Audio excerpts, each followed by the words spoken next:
Mega Man is probably my favorite video game franchise, if I'm being honest. There's always just been something about these games that clicks with me. Something about laying back, drinking a cold beer with my wife, personally instructing an innocent blue robot boy to murder his contemporaries while my unloyal wife is flirting with another man on Tinder is really upsetting to me. There's definitely a factor of nostalgia, but honestly, over time, these are games that I've just appreciated more and more. There's so much beauty in its simplicity. You jump, you shoot, and slide. There's no silly microtransactions, no leaderboards, no gacha mechanics, just 100% pure, uncut rock! Man. But Mega Man is really given an inch and it takes it a mile. The main draw of the series is being able to choose your own boss order, obtaining different power-ups from defeating each of them. And with a rock, paper, scissors style of each boss being weak to another boss's weapon, it only adds to the infinite replayability in choosing your own route and experimenting, which helps to make these games long-lasting despite being relatively short. I've genuinely lost count of how many times I've played these games, even the ones on the lower end of this list. Just because of how much I love this series from concept alone, it's perfect. And lucky for me, Mega Man has an absurd amount of games across its many sub-series. Mega Man X, Mega Man Zero, the Game Boy games, Mega Man Legends, Battle Network, Star Force, Power Battle, Soccer?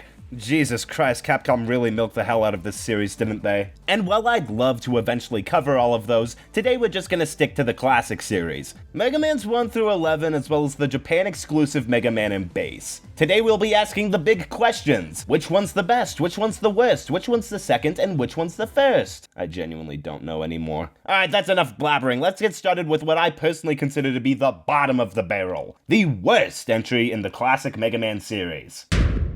Well, I guess it doesn't matter that we're going from worst to best because we're starting with the first game anyways. Yeah, despite establishing the series and revolutionizing 2D platformers moving forward, Mega Man 1 is what I'd personally consider to be the weakest entry in the series. And the thing is, it's not even that bad, really. Classic Mega Man is really consistent in quality. And for a 2D platformer of its time, this was pretty mind-blowing. But looking at it today, it's definitely the one I have the most problems returning to. For example, the box art, aka the tumor they bundled the game in with.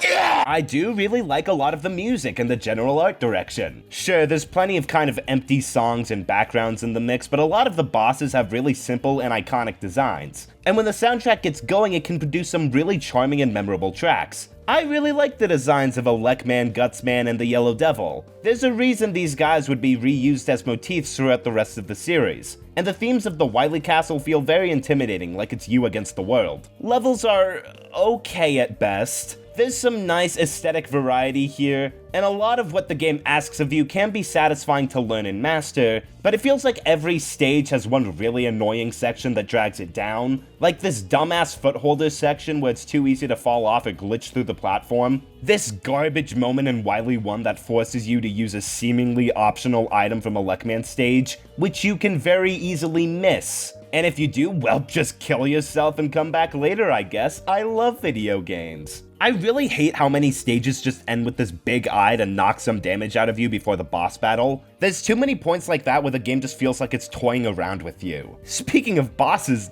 Jesus Christ, they're horrible. There's some fun ones, particularly near the endgame like the Yellow Devil. I really like the pattern recognition you gotta have to defeat this one comfortably, even if you can resort to using the pause glitch to take care of him quickly. But a lot of the Robot Masters either jump around and throw shit at you, or are complete lucky draws. The only one of these I really ended up liking was Iceman. I think weaving through his ice waves is a tough but fair challenge. But Fireman and Elecman are probably the two worst battles in the entire series. Fireman's boss fight is pretty much a war of attrition, where I'm pretty sure it's literally impossible to beat him without getting hit. And Elecman is so fast and does so much damage that trying to fight him with anything but his weakness is suicidal. Not to brag, but I did pull it off, so... Yeah, ladies, I'm single.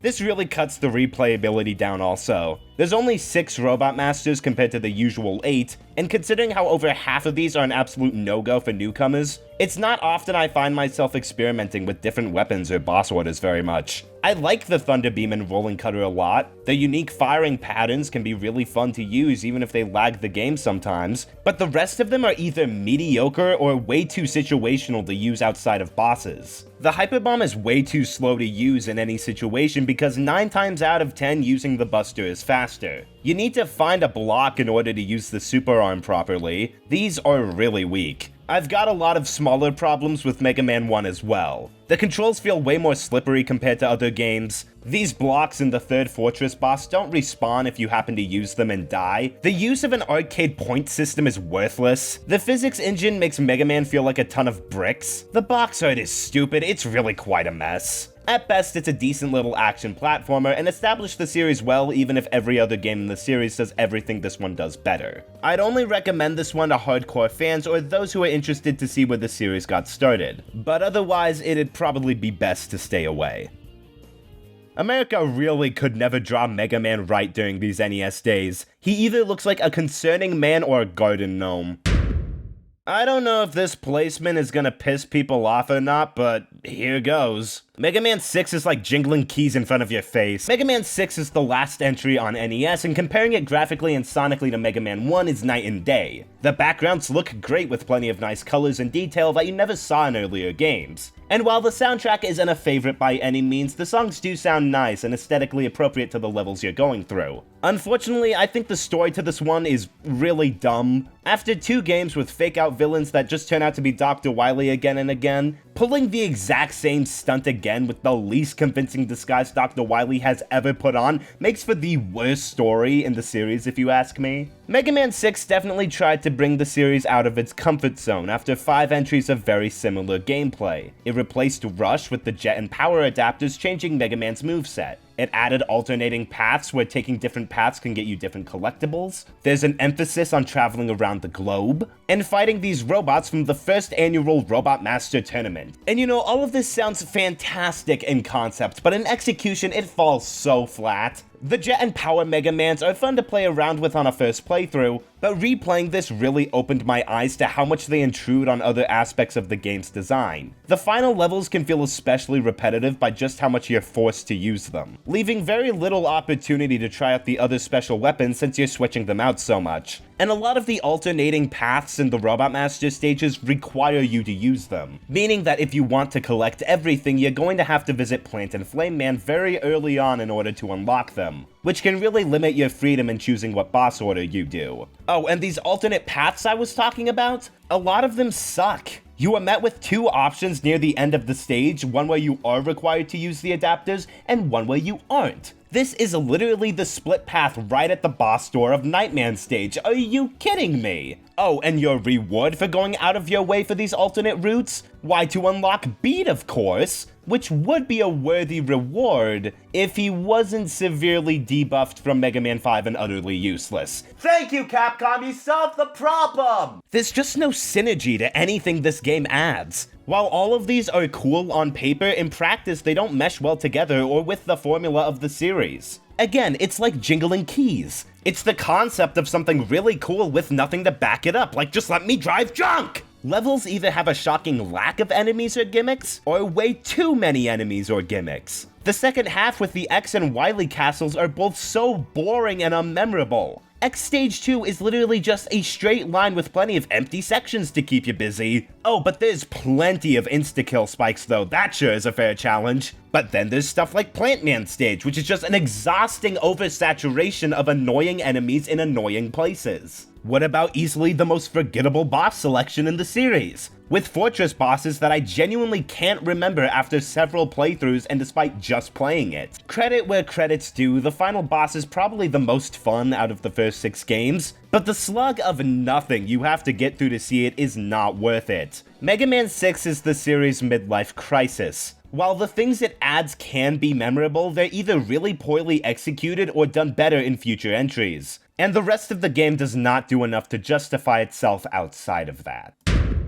Mega Man 8 is whack. This is definitely one of the strangest moments in the series. The games have jumped to the 32-bit consoles. And maybe because of that, it is one of the most ambitious entries in the series, which is kind of a detriment to it, unfortunately. Obviously, most people probably know this game for its abysmal anime cutscenes. Not that the animation is bad, but the American dub specifically has a lot of baffling voice acting in it. Not trying to beat a dead horse, but it's not great. We may be able to locate another energy emission from the radar room.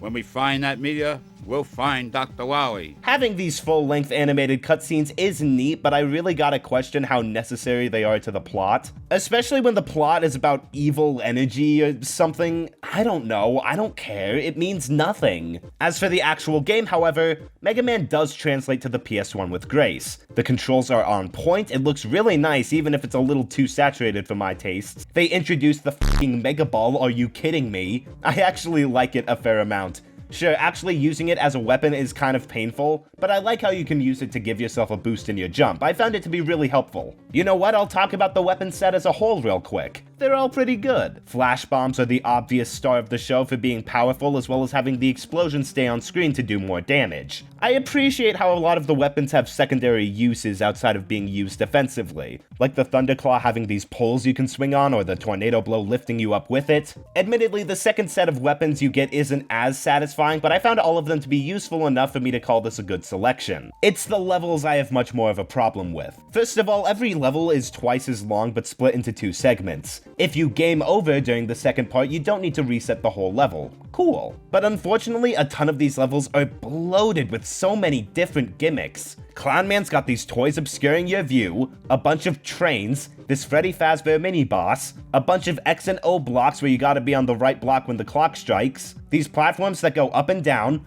more X and O blocks, this time taking you to random places, and then you reach the boss. Does that sound like a lot? Okay, now imagine that for every stage. Not that it gets particularly exhausting, but it can definitely be overwhelming. Especially when it doesn't feel like the gimmicks are pushed to the extremes they should be. Not to say that these can't be fun, of course. I like the exploding obstacles in Grenade Man stage, or the swimming mechanics in Aquaman stage. But unfortunately, these gimmicks can go way too far sometimes. Wily 1 is really horrible. It reuses this dumbass snowboarding section from Frostman and makes it insufferably fast, and it acts as such a roadblock from the rest of the game. But it's immediately followed up by this disaster of a boss fight that forces you to use the Mega Ball to fight it. And even better, the Wily levels don't have checkpoints in them for some reason, so if you game over, you gotta start the entire damn thing over again. It's not fun, it's just tedious. Wily 2 isn't as bad, but it's also got this shitty section that reuses the shooter gimmick from Tengu Man stage, where you have to swerve back and forth in this passageway, but going backwards is much slower than going forwards, so it's very likely for you to die unfairly at this part. And the boss rush and the final battle with Wily all having to be done in one go without any E-tanks does not help, and it results in one of the worst endgames in the series. And that's what really holds this game back from being any higher on the list. But you know what? Despite having some unignorable lows, I'd still call this better than Mega Man's 1 and 6, solely because it f***ing went for it, man. Mega Man 6 felt like it was dipping its toe in the pool of ambition, and Mega Man 8 f***ing dived in it. I'd rather play a game that tries its best to be constantly innovative and interesting even if it fails sometimes, than one that feels like it's doing the bare minimum to stand out. Is that just me? Am I insane? I don't know. Point is, this is still one of the weakest games in the series, but I can respect it a lot more than 1 and 6. I just hope this abomination returns to make Mega Man 9 even better. Next up is Mega Man 11, the series' big return after being on hiatus for a few years. And with it finally being on HD consoles, it was exciting to see where Capcom would take the series moving forward. They still haven't. Mega Man 11 introduces the double gear system, which allows Mega Man to briefly slow down time or power up his weapons. And I feel kind of mixed about this feature. On the one hand, I do think they are nice tools to have, and certainly work as a nice way to balance out the difficulty for newer players, but on the other hand, I think they use it as an excuse to have some really annoying insta-kill fast sections, which has always left a sour taste in my mouth, and I also found it kinda janky to use, especially if I'm using some special weapons. Speaking of which, I do think that Mega Man 11 has a really fun set of weapons. They're all pretty useful in one way or another, even if I have a couple of gripes with some of them in particular. Like, the acid barrier feels like it should work as a normal shield weapon, but it doesn't. In order to walk around and kill stuff with it, you need to use the Power Gear version, which feels especially janky since you need to turn the weapon on, which kind of stops you in your tracks. And the Chain Blast I only really found helpful in its powered up form. It's too slow by itself to really be worth using. I really enjoyed the other ones though. The Bounce Balls, Tundra Blast, Block Drop, and Flaming Torch are all great. And a lot of the weapons have unique attack patterns that can be helpful in certain situations, so there's a lot of creative ways to use them. The bosses you get them from are kind of weak overall though. Starting off with Blockman has always been annoying to me, considering how he has like 2 health bars you need to get through. Like, all of the other bosses are completely doable buster only, so I don't know why the game would insist on starting with this one, by automatically setting your cursor on him to start. I found a majority of the other Robot Masters to be kind of forgettable though. This definitely feels like the safest set of bosses in the series. None of these are themes we haven't seen before in previous games. At best they combine certain ones like an amusement park for Blastman stage, but even those examples are few and far between. It's the least aesthetically interesting game in the series to me. The levels are really inconsistent. Levels are much longer than they were in previous games, which is a blessing and a curse. On the one hand, it allows for them to explore multiple gimmicks for each level, helping them stand on their own a bit more, but some of these levels are just absolutely exhausting. Bounce Man stage is particularly bad. The bouncing balls are a really obnoxious stage hazard, and the level throws some particularly cheap shots at you by the end with these guys popping out of the ground and such. I felt exhausted after completing this level. It made me want to go to sleep, so I did. Woke back up to realize that Fuse Man and Tundra Man stage are shockingly short in comparison, which creates this really odd dichotomy between levels that are unpleasantly long or ones that stop before they really get going. Or even better, Wily Stage 1 and 2 are both really long and also don't feel like they go anywhere by the end. Great! The Wily Castle in this one is so underwhelming, man. You get 2 stages, the boss rush, and the final battle that just kind of throws a bunch of shit at you, and then the game ends. All in all, while I do think this is a decent platformer, the series has much higher highs than this, and it's not one I find myself returning to much. It also has what I'd personally consider to be the weakest soundtrack.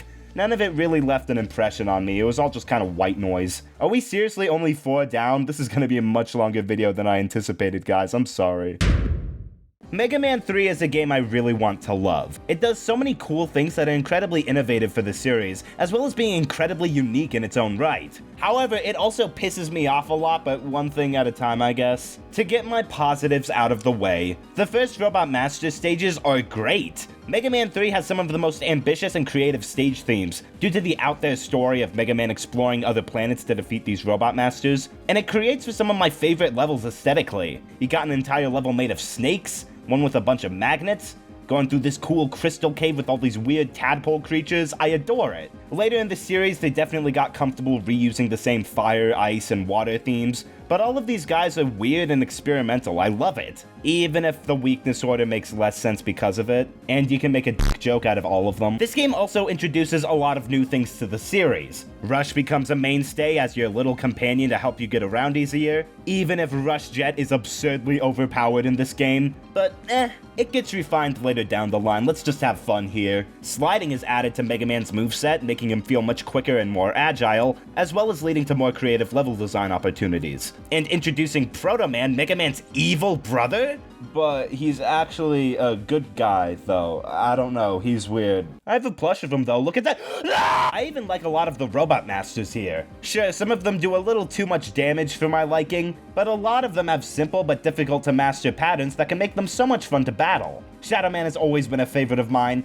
I used to think he was absolutely impossible to do Buster only. He barely gives you enough time to dodge any of his attacks, so you gotta give yourself more time by keeping your distance and getting shots in when you can. It's one of my favorite fights in the series from how fast and frantic it is. It's so incredibly satisfying to finally pull off. And the game splitting up the boss order into 2 separate weakness chains makes the routing in this one especially interesting. But my praise for Mega Man 3 stops right here. So Mega Man 3 wanted to be the biggest Mega Man game yet, but alas, the game was cursed with a rushed development cycle, leading to plenty of sections bizarrely unfinished. Like, blatantly, this game was literally incomplete when it was released. And that, obviously, leads to plenty of issues regarding the gameplay. For starters, the weapon selection is one of the weakest in the series. There's a few decent ones in here like the Shadow Blade or Search Snake, but plenty of these are far too situational or straight up obstacles to use properly. The Gemini laser is far too slow and so easy to miss, which makes any situation where you need to use it a chore. The Spark Shot literally just freezes enemies, but you can't switch to another weapon to kill it, so you're literally just making the game harder for yourself by using it. It's not that these are completely useless, but they're just not very fun to play around with because the game can't handle most of them. There's so much lag and slowdown, bogging down the gameplay sometimes. Second, Mega Man 3 is the first game in the series to throw in extra levels to make them bigger and more worthwhile. They do this in the form of the Doc Robot stages, which are remixed versions of previous levels. The stages themselves are fine for the most part. There's a dumb section here and there, but at worst they just kind of feel like filler. Now, my main problem here is the boss rematches. They are abysmal. Not only do you have to deal with finding out their weakness with a completely different set of shitty weapons, but all of these guys have enormous, impossible to dodge hitboxes and do an asinine amount of damage on contact, which all adds to making this section insufferable to play through. And the final levels, all incredibly boring and easy, with bosses that die absurdly fast if you have their weakness, and just giving out E-tanks like it's nobody's business. The end game is so ass, man. It felt like they had completely given up at this point. It leaves the game on such a sour note. At least the ending leaves a little bit of intrigue into Proto Man's character, but man, for how good this game started out, they really blew it. Obviously, there's still a really fun game buried under the struggles of development hell, but it ultimately holds it back from being the best it could have been. Alright, I'm gonna have to give a little more context for this one. Considering how it's the only non-numbered entry in this series, my moron audience is just not gonna be able to comprehend this anomaly. I'm sorry, that was mean. So Mega Man and Bass was released in Japan in 1998 for the Super Famicom for the kids who didn't have a PlayStation 1 for Mega Man 8. Thus, it borrowed a lot of assets from that game and squished them onto a Super Nintendo cartridge. It's impressive how they were able to get these sprites to work on a Super Nintendo, but I digress. It was a Japan exclusive for a few years until Capcom ported it to the Game Boy Advance in America and Europe. It was ass! And still, the only official way to play it is through the GBA cartridge, which is not the preferred way at all. Look at that screen crunch! Ultimately, the best way to play this game nowadays is through a fan-translated ROM or a reproduction cartridge like I have. But all of that comes together to make the most mysterious Mega Man game of the lot. Ooh, Japan exclusive? How unique! People can't decide if they like this fucking thing or not, and I'm the same, thankfully. The game is split into 2 campaigns.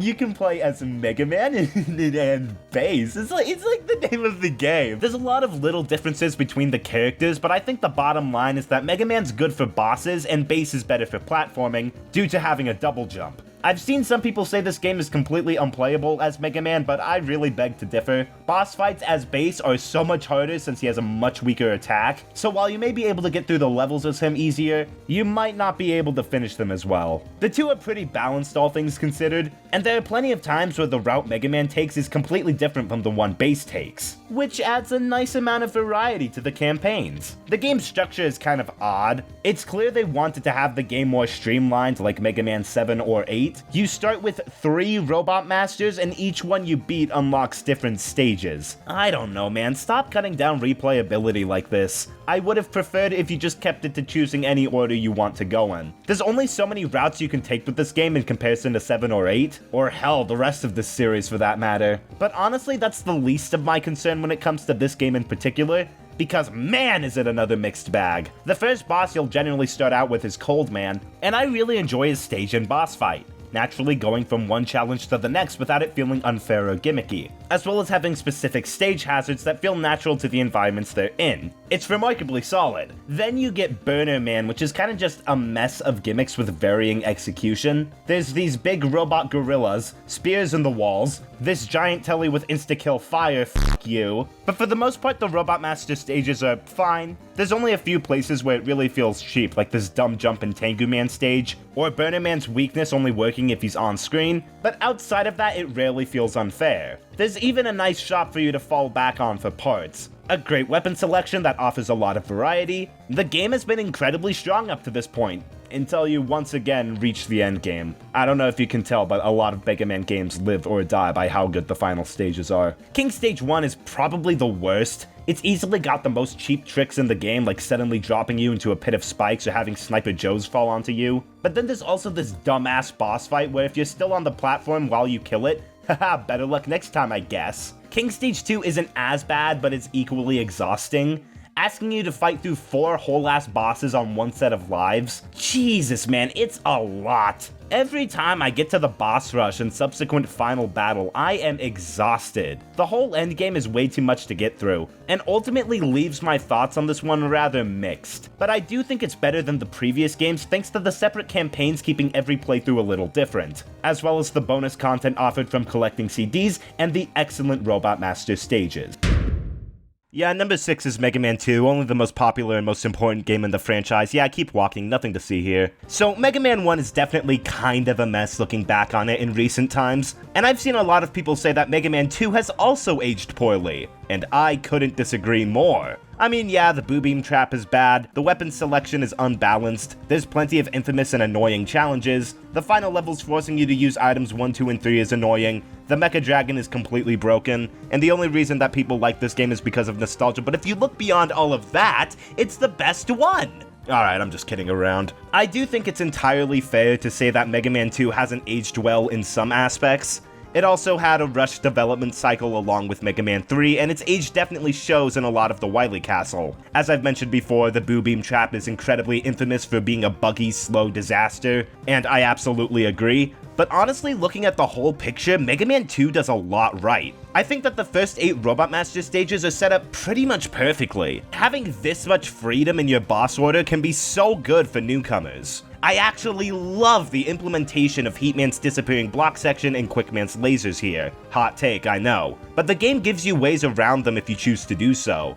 Heatman's disappearing blocks can be skipped with item 2, which you get from Airman's stage, and Quickman's lasers can be stopped with Flashman's weapon. But there's still pros and cons to doing these stages without the weakness, like if you want Quickman's weapon specifically, or you want to get item 1 earlier on. And it's much easier to execute since, well, Mega Man 2 is already one of the easiest games in the series if you ask me. That's definitely due to how many times I've played it, but if you want to get into classic Mega Man, then this is an excellent starting point. There's plenty of great improvements made from Mega Man 1, like the addition of E-Tanks, 2 more Robot Masters, and a password system. But there's so much more that adds to Mega Man 2 being just a really fun game to play through. The Metal Blades are undeniably the best weapon in the series, since you have basically infinite ammo and can aim it in any direction. I've seen some people criticize them for being too overpowered, but honestly, the rest of the weapons can still carry their own weight. They're definitely less helpful, but do a run where you don't use the metal blades and you'll find that they're still all pretty solid and useful. So I really don't mind them being OP as long as it makes the game more enjoyable to play, which it does. I don't know how it wouldn't. The soundtracks are iconic.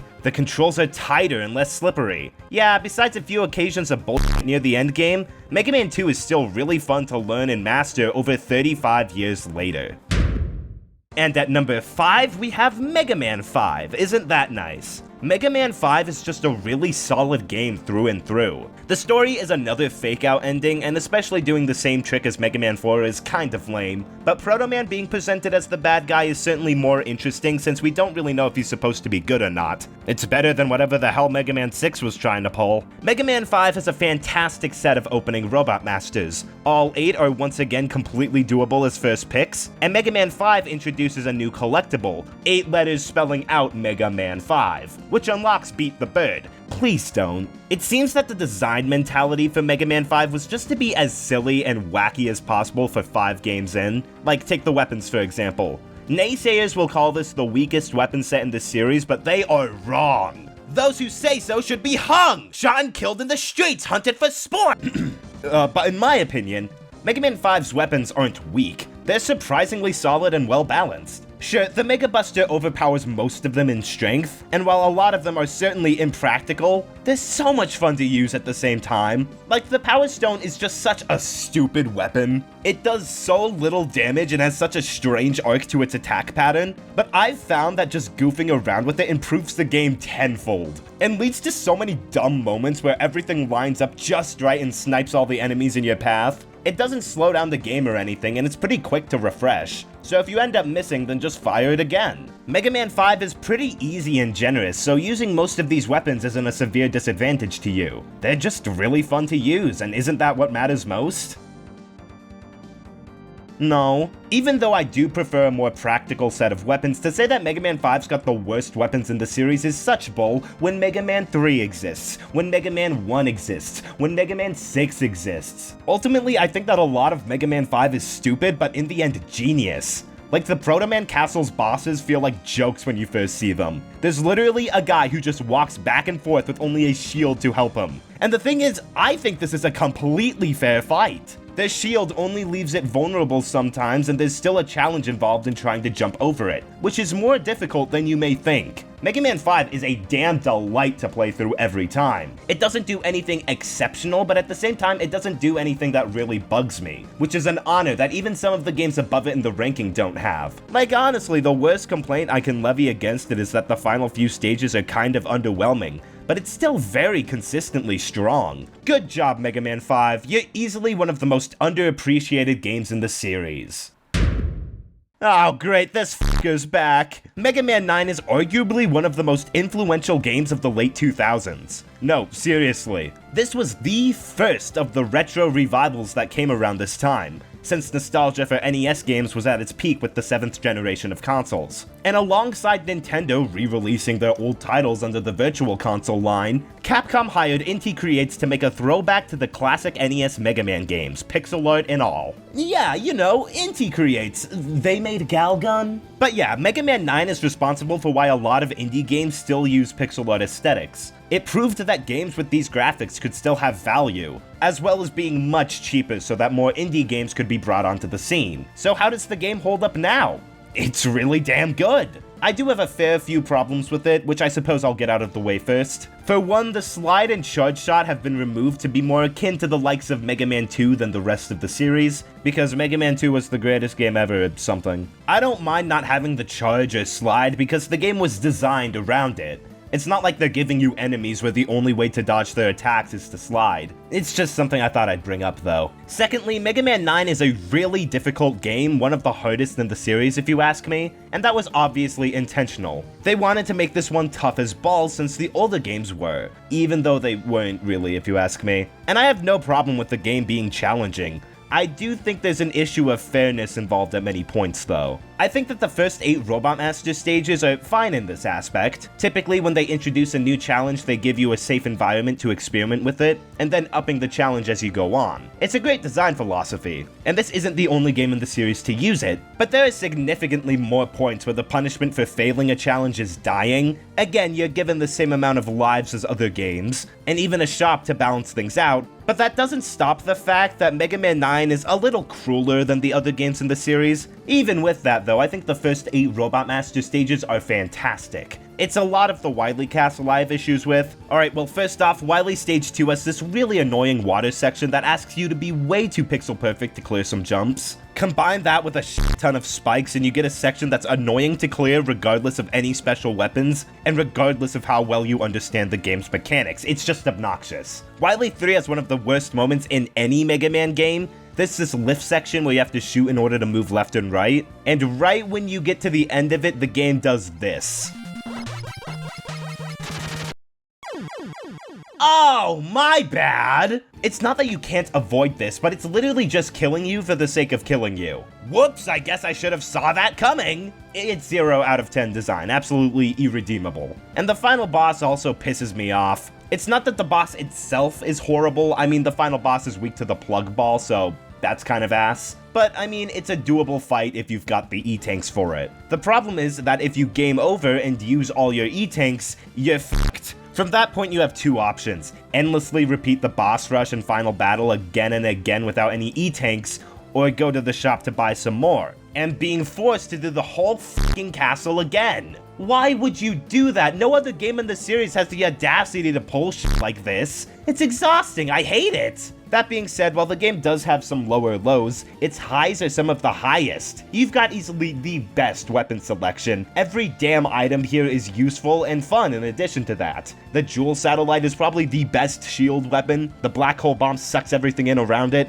The Concrete Shot turns enemies into little blocks for Mega Man to stand on. And most of them have secondary uses that make them more interesting, like the Tornado Blow giving you a boost in your jump, or the Hornet Chaser being able to pick up items out of your reach. The bosses here are spectacular. They all have pretty simple patterns when you get down to it, like Jewel Man runs around occasionally throwing his shield at you and jumps when you jump, or Hornet Man shooting these 3 bees and running around the arena. But they're tricky to master. It feels so rewarding to go buster only and try to figure out what makes these bosses tick, and satisfying when you finally get their pattern down. Ugh, it's so good! And even better, using the weakness is never a guaranteed win for you. They certainly help and balance things out for newer players, but you still gotta dodge parts of their pattern in order to make it through. It's excellent. Stuff like this really makes me want to call Mega Man 9 the best in the franchise, but again, there's some really annoying things in the Wily stages that hold it back for me. Still though, this was a very smart move for Capcom at the time, and I don't know where indie games would be without it.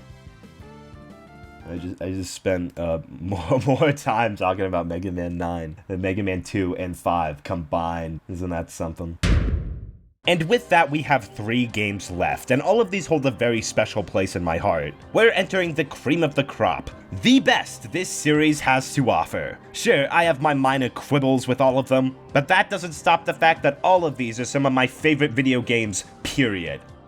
So let's talk about the one that sucks ass the most! Mega Man 7, the series' rather late jump to the Super Nintendo. Yeah, Mega Man 6 came out so late into the NES's lifespan that it caused Mega Man 7 to come out very late into the SNES's lifespan. Like seriously, the Sega Saturn and PlayStation had both been out for like a year when this game was released. Even crazier is that Mega Man 7 had, to my knowledge, the shortest development cycle in the series. Capcom crunched this one out in only 3 months. And you know, usually that's a bad sign, considering examples like Mega Man 3 or 2. But no, Mega Man 7 still holds up incredibly strong. I mean, no shit, it's number 3 on my ranking, it better be fucking good. But before I get on praising this game to pieces, there are 3 things that bring down the overall experience that I'd like to mention real quick. For one, the 8 bosses are split into 2 groups, which does hamper the replayability a bit. I don't mind it that much, considering how it's there to streamline the experience, but I would have much preferred all the bosses being available from the start, even if there is a cheat code that allows for that. Second, a lot of the text and dialogue sections are a little too slow for my liking,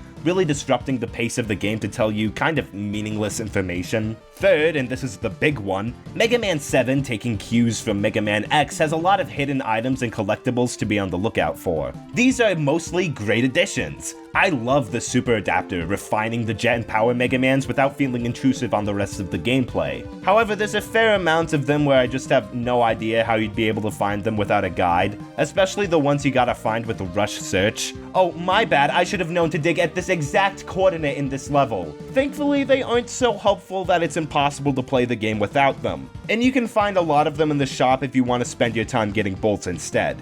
Doesn't make it less annoying though. That's pretty much all my major complaints for Mega Man 7 though. This game's really fun. The graphics have been gracefully translated from the NES, adapting an art style that's really appealing to me. I love the Robot Master designs in this game, and the higher pixel resolution and bigger sprites add to some of the most gorgeous 16-bit art out there. The levels are incredible, offering plenty of fun gimmicks that fit aesthetically with the stage themes without becoming overbearing. Burstman has these different types of rising and falling water, Cloudman's got all these different kinds of weather effects and platforms, Springman's got all these bouncy springs. I could go on, it's beautiful. Teaching elements are always at play. The levels rarely feel cheap, and exploring the levels for different items adds a whole new aspect to the level design that the classic series hadn't seen before. This game also has one of the strongest sets of bosses in any Mega Man game. Even if a few of them fall to Sparkman Joel Syndrome, it's to even out the difficulty for newer players. Freezeman is absolutely perfect! Every attack is indicated and fighting him feels so smooth and concise. Burst Man is a wild ride dodging between bubbles, Slash Man is a dick. Even the Wily capsule was probably my favorite final battle in the series. It is brutally difficult. He does so much damage and it can seem almost impossible to dodge his attacks sometimes. These orbs he throws out at you do have a pattern, even if they might not be immediately obvious on a first playthrough. Also, pro tip, use the Thunderbolt to have him just straight up skip that attack. It makes the battle so much easier. But that only makes your ultimate victory against him so fucking satisfying. I do think it's kind of lame how the boss rush and final battle are in the same level though. I mean, yeah, game overing and having to start all over again at the beginning must suck. But I mean, at least you can visit the shop between game overs, and you don't have to redo the entire fucking castle again for doing so. Just saying, I don't think it's that bad. Anyways, yeah, Mega Man 7 is definitely a flawed but still incredible game. It took all the elements that worked in previous titles and refined them for the Super Nintendo with grace. There's honestly still a part of me that really wants to put this at number 1. This undoubtedly has some of the series' highest highs, and while its lows may be nowhere close to as bad as the rest of the series, they're intrusive nonetheless. Still though, give this one a shot if you haven't already, because it is still bloody brilliant.